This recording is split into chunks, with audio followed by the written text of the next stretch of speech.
Hello loves, and welcome to the Hares and Daffodils Homestead Kitchen. If you're new to the channel, my name is Kate, and if you're returning to the channel, welcome back. It's good to see you. It's good to see everyone here on the Homestead channel. Today is a special day. Today we are making up a diabetic recipe requested by one of my wife's coworkers. His name is Brett. Both he and his wife are absolutely, truly wonderful people, and he's diabetic. And so he asked if I ever stumbled across any diabetic related recipes, if I wouldn't mind taking a stab at making something that was more geared towards the diabetic sugar contents and everything else like that, because he has to watch his A1C and sugar intake and everything, just like a diabetic, must do, just to stay healthy and happy and healthy. So we stumbled across this Diabetes Detour diet cookbook, and I found this at my local library book sale. And I was flipping through it, and I stumbled across a warm pear and raspberry strudel. And I thought, that sounds good. Alrighty, let's give that a go. And I had her check with him, make sure that he was okay with pears and raspberries and strudel and the whole 9 yards, phyllo dough and everything like that. And he did ask us to make one amendment to it though, and I will discuss that when we get to that point. But we're going to include a little bit more honey as requested in this video and in this recipe for Brett's liking. So he requested a little bit more honey to be added in between the sheets of the phyllo dough. So we're gonna accommodate that request just because we love him so much. He's a sweetie. So I already have my oven preset to 375. I already have my honey heated up. This is Dale's honey, my brother's best friend's honey. He gave us a big, huge jar of it. And in order to make it spreadable and fluid within the phyllo sheets, I wanted to go ahead and heat it up a little bit so it was a little bit more fluid than what it was coming out of the jar. So yeah, I already have my oven preheated to 375. I already have my pears cut with a little bit of cinnamon on them so they can start imbuing all those goody mwah flavors. I already got my raspberries washed up, and I think we're good to go, folks. Let's get started. Alrighty, we are going to combine honey, cornstarch, and cinnamon in a bowl, and then we're going to add our pears and raspberries. I've kind of combined both of those steps in one. It's not going to be a biggie. So we need the honey and cornstarch. I did not grab an orange, so we're not adding in the orange peel. So that's the only hiccup that I'm kicking myself in the bum for, that I did not grab. So that's on me. I'm sorry, Brett, that's on me. But okay, so we need 2 tablespoons of honey.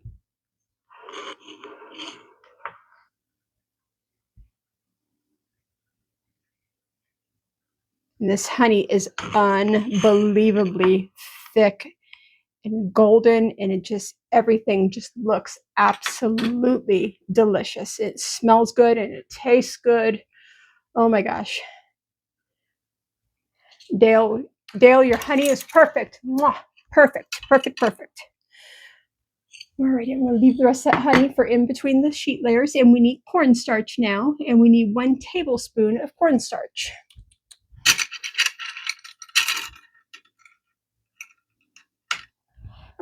Alright, I've got 1 teaspoon here that's clean. I probably should have measured my cornstarch before I measured my... So it's 3 teaspoons for 1 tablespoon? Yes. Oops, I'm dripping honey everywhere. Alright. Just a minute to clean up my honey on the table here so I don't drag it around. Oh, thank you, love. Alrighty. Easy peasy lemon squeezy. Alrighty. Add the pears and raspberries and toss in the cornstarch mixture to gently incorporate everything. So that's what we're going to do. Got my spoon with my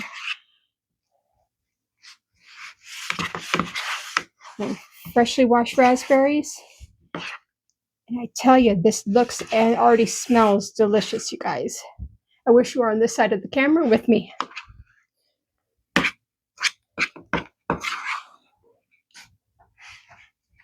And if you hear anybody, Dobby is in the kitchen with us today, and he is singing a song of his people. So I apologize if that comes across on audio, but he is he's being a good boy.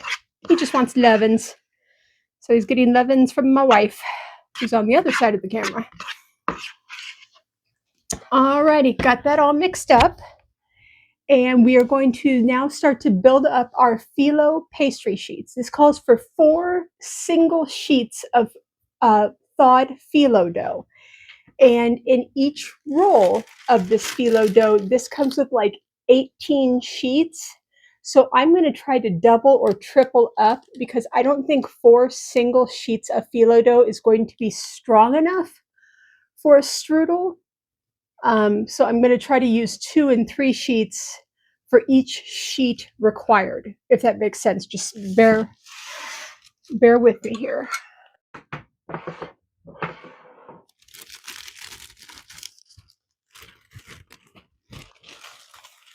Yeah, this stuff is so thin and so fragile.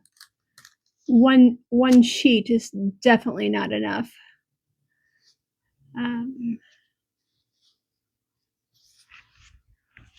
Okay, so here's our first layer. We've got 3 sheets down.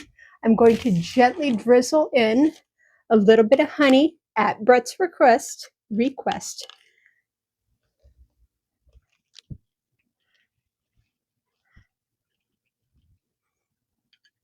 This is really, really, really high quality fresh honey. This isn't anything you'd find in the grocery store or anything along those lines. This is my buddy's Dale honey. Yeah, Dale's honey. Alrighty. Next up, we are going to, let's see, we're omitting the flaxseed. We were supposed to put flaxseed in between this, and at Brett's request also, we were to eliminate the flaxseed. So I have taken that out of the recipe, out of the ingredients. We're going to go ahead and add on our next layer, which we're going to make 2 sheets of phyllo dough. Add in a little bit more honey. And I'm hoping that my timing is going to be right today and tonight. That by the time she heads out for her deep night shift, this will still be slightly warm so that he can, if he wants to sneak a bite of it, he can. So, all right, I'm going to put on my last 2 sheets, my last 2 layers. And that is all of the phyllo dough that we're going to be using.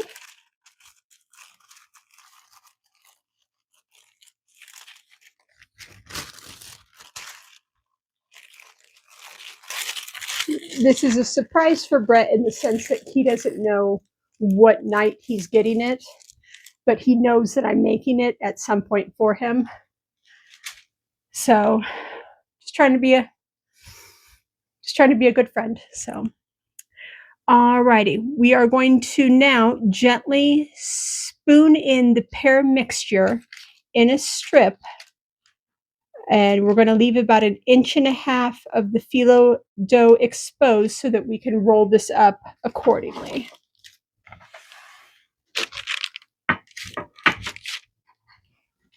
Alrighty, we're going to go ahead and start to pile in our ingredients here.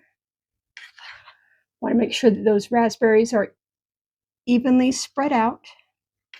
There's a lot of liquid already being pulled out. Whoops. I'm not sure if that's from the cornstarch. I'm not sure what that's from, but I want to make sure that I don't add in any extra liquid if I can help it.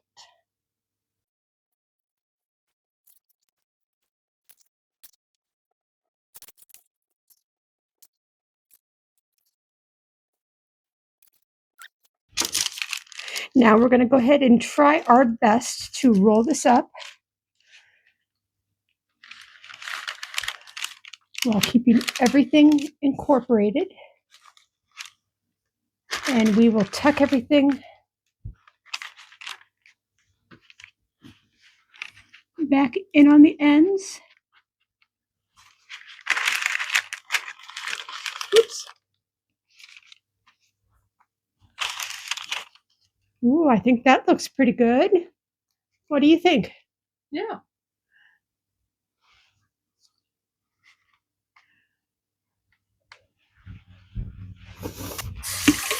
All righty. Decided to do a quick amendment here. I'm going to go ahead and add in just a little bit of honey at the end flap, so that we can make sure that the end flap here is going to be sticking to the rest of the phyllo dough. And I've got all sorts of raspberry goodness poking out of here, you guys.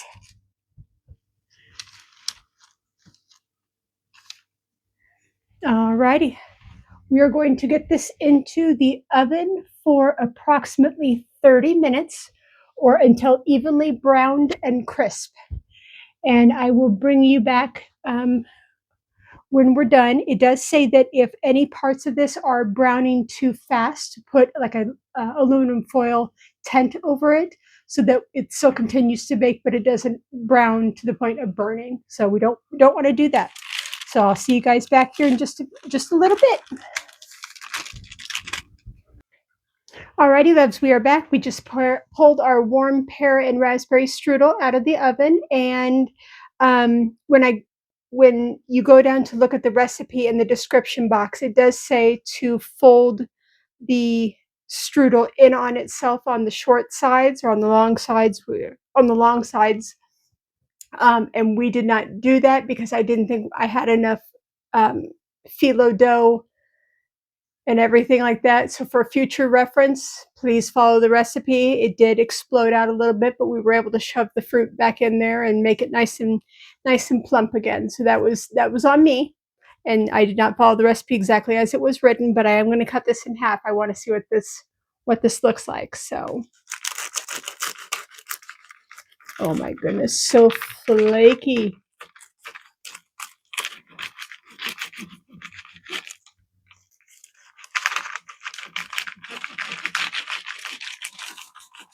I want to be so careful. I don't want to crack into the. I know it's got so much honey on the bottom of it. Oh my gosh, you guys, this looks absolutely perfect. Oh my gosh, absolutely perfect. Nice and crispy to a T. So I can't wait to send this in with Lynn tonight to work and have her give this to Brett. So, alrighty, with that, or else I'd take a bite of it, but I don't want to. It's not mine to take a bite of tonight. So with that, I send you guys hugs and loves, and I'll catch you on the next video.